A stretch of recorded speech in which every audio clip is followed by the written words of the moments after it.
In this model, we're going to look at the impact of variation on a pull system. This pull system uses Kanbans. So what we have here is two machines. The first one can produce at a rate of 1.75 seconds per part. The second one at 2 seconds per part.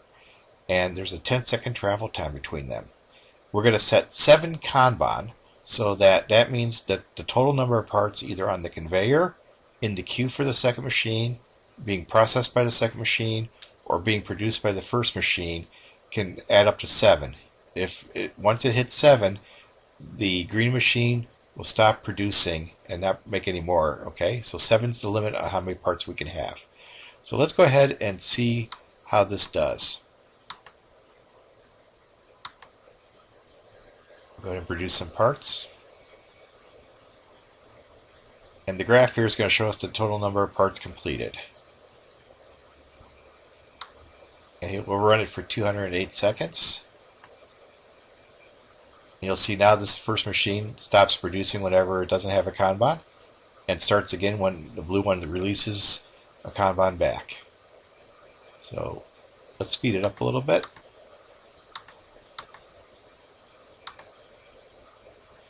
And we'll see that we've produced about 100 parts in the time allotted. So pretty good.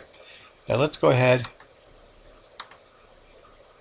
and set this back. And we'll go to the next view. And now in this view, I'm going to pause it. In this view, we've got the exact same system as before. The only difference is this one now has variability. It produces between 3/4 and 2 3/4 seconds per part. And this one processes at 1 to 3 seconds per part. So the average time is exactly the same as the last model. No difference at all. But they have randomness. By the way, the randomness is uniformly distributed. So let's go ahead and see what happens now. The chart is going to show, the purple line is going to show this system, and the green line is going to show the one from scenario 1. So let's go ahead and see which one can produce more parts. Notice that the spacing is now irregular because there's variation involved. Now if you didn't know any better, you would say, well, they're going to do the same because the averages are the same. But keep in mind, just like when we had the push system, anytime,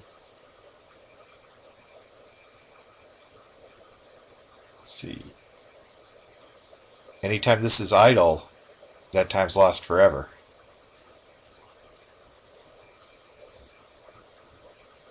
And let's go ahead and speed it up.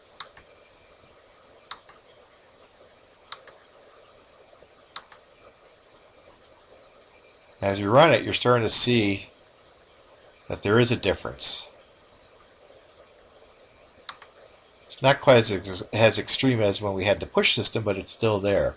So instead of producing about 100 parts, we're only producing a little bit less than 90. So it looks like about an 11 or 12 part difference, which is about 10%. So the variation definitely had an impact on the system, and we could see that it impacts the overall operation.